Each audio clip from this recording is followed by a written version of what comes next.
শুরু করেছি, এখন আমরা 3 তালা পর্যন্ত পৌঁছেছি। তবে দুঃখের বিষয় হলো এই যে আমরা আমাদের ওয়াজ করার জন্য এবং জনসভা করার জন্য অত্র এলাকায় আর কোনো মাঠ নেই। যেই মাঠটুকু ছিল গরুর হাট, এই মাঠটুকু তারা দখল করে নিয়েছে। কিন্তু এখন আমাদের আবদার হলো আমান ভাইয়ের কাছে যে উনি এই জায়গাটুকু, যেই জায়গায় আমরা বসে আছি, এই জায়গাটুকু আমাদের মাদ্রাসার নামে ওয়াকফ করে দিবেন এবং এই মাদ্রাসার এই জায়গাটুকুকে উন্মুক্ত রাখবেন। এইখানে কোনো মার্কেট, কোনো দোকানপাট হতে পারবে না। এইটা আমাদের সমস্ত এলাকার, বিশেষ করে আদি এলাকার জনগণের একটি আবদার। তাই আমাকে বলেছে, হুজুর আপনি আমান ভাইয়ের বক্তব্য দেওয়ার পূর্বে আমান ভাইয়ের কাছে আবদারটুকু আপনি করবেন আমাদের পক্ষ হতে। সুতরাং আমাদের আবদার, জনগণের আবদার, এই এলাকার মানুষের আবদার, ইমানদার মানুষের আবদার, বিভিন্ন ধরনের জনসভা, ওয়াজ মাহফিল প্রয়োজন হলে ঈদগার জন্য কোনো তেমন ব্যবস্থা নাই।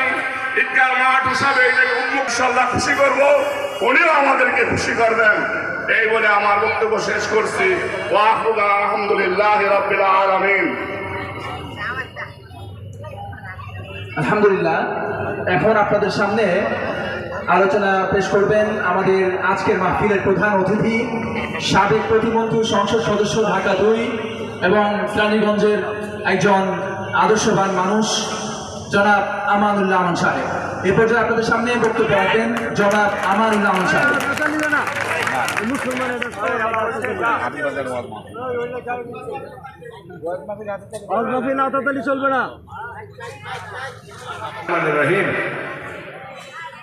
আল্লাহ তাআলার অশেষ রহমতে, আল্লাহ তাআলার ইচ্ছায়, আল্লাহ তাআলার ইশারায় দীর্ঘ 16 বছর পরে এই মাহফিলে আবার আসতে পারলাম এবং আপনাদের সাথে সাক্ষাৎ করতে পারলাম।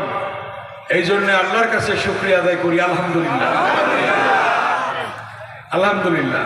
আল্লাহ না আনলে তো আসতে পারতাম না। কে আনলো? এমনি দেখেন, কে আনলো? কে আনলো? আল্লাহ। আল্লাহর ইশারা ছাড়া গাছের পাতাও নড়ে না, ঠিক কিনা? এই যে আমার শ্রদ্ধেয় হুজুর যেটা বললেন মাদ্রাসার ব্যাপারে, এই মাদ্রাসার প্রথম যিনি সভাপতি ছিলেন, সাবেক চেয়ারম্যান হাজী আনসার আলী সাহেবকে নিয়ে আমি মাননীয় প্রধানমন্ত্রীর কাছে চেয়েছিলাম যে এখানে একটা মাদ্রাসা হবে, বিল্ডিং হবে, মাননীয় প্রধানমন্ত্রী একটা অনুদান দেন। বেগম খালেদা জিয়া তার প্রধানমন্ত্রীর ফান্ড থেকে উনি ছিলেন, সেই অনুযায়ী আমাদের এই মাদ্রাসা শুরু হলো। তখনকার 30 বছর 50,000, এখন কয় লাখ? 50 লাখ। হ্যাঁ, কথাটা বুঝে নিন। 30 বছর আগের 50,000, এখন কয় লাখ? কয় কোটি? যাই হোক, 5 কোটি না? আচ্ছা, হুজুর বলছে আমাদের যে 5 কোটি। যাই হোক, সব কিছুর মালিক আল্লাহ, আল্লাহর ইশারায় সব কিছু হয়। সেই মাদ্রাসা প্রতিষ্ঠিত হয়েছে মাননীয় প্রধানমন্ত্রীর প্রথম ফান্ড থেকে, বেগম খালেদা জিয়ার ফান্ড থেকে এই মাদ্রাসা শুরু হয়েছিল। যাই হোক, আজকে মাদ্রাসা 3 তলা হয়েছে আপনাদের অনুদানে, আপনাদের কষ্টের শ্রমের পয়সায়, এলাকার এই বাজারের শ্রমের কষ্টের পয়সায় আজকে মাদ্রাসা 3 তলা হয়েছে। যারা এই মাদ্রাসাতে দান করেছেন, মাননীয় প্রধানমন্ত্রী সহ আরও যারা দান করেছেন, তাদের সকলের প্রতি কৃতজ্ঞতা প্রকাশ করি। আল্লাহ যেন তাদেরকে ভালো রাখে।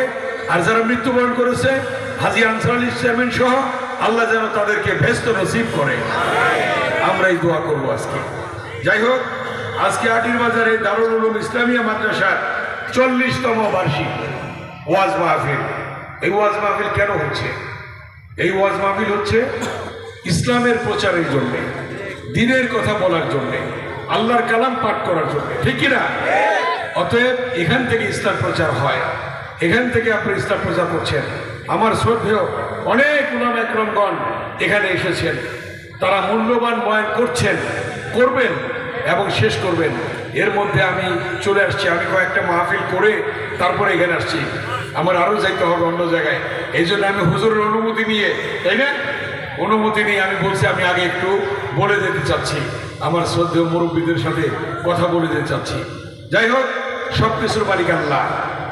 আল্লাহ কি না করতে পারে? আল্লাহ করতে পারে না?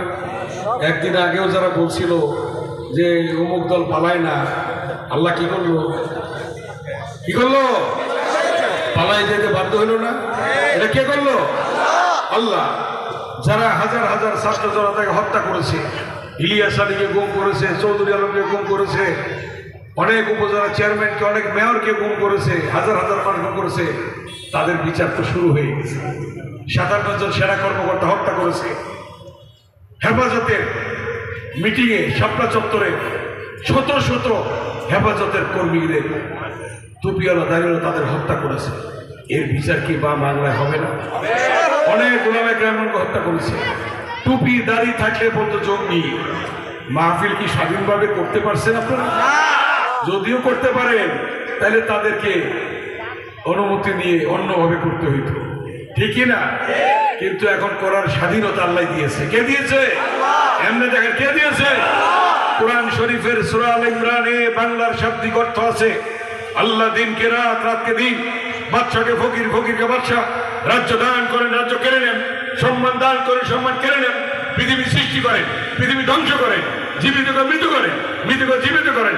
কে করেন? একমাত্র আল্লাহ। এমনি বলেন একমাত্র আল্লাহ। হাত উঠাই দেখাইলেন কে করেন? কে করেন? আওয়াজ করেন কে করেন? কে করেন? কে করেন?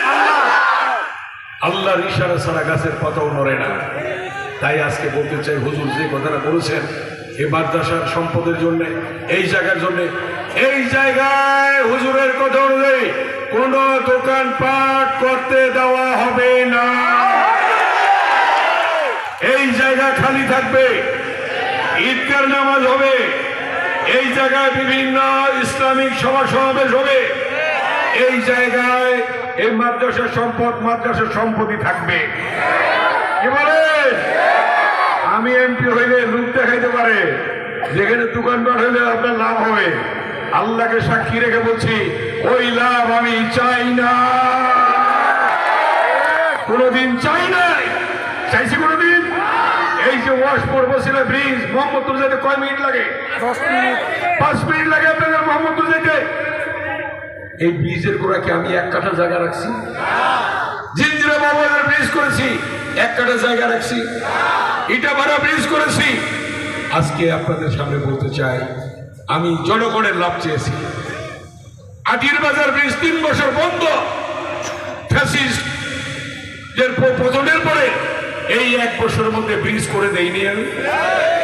এখন কি যোগাযোগ হচ্ছে না? আটির বাজারটা পঙ্গু হয়ে গিয়েছিল, ঠিক না? অনেকের অসুবিধা হয়েছিল আটির বাজার ব্রিজ যেন না হয়। তাদের সুবিধার জন্য আমি বলেছি, জনগণের সুবিধার জন্য, আটির বাজার সুবিধার জন্য, এলাকার সুবিধার জন্য আমি চিফ ইঞ্জিনিয়ার থেকে শুরু করে সকল ইঞ্জিনিয়ারকে এনে এই 1 বছরের মধ্যে ব্রিজ কানেকশন দিয়ে দিয়েছি ইনশাআল্লাহ। কে করলো এগুলা? কে করলো?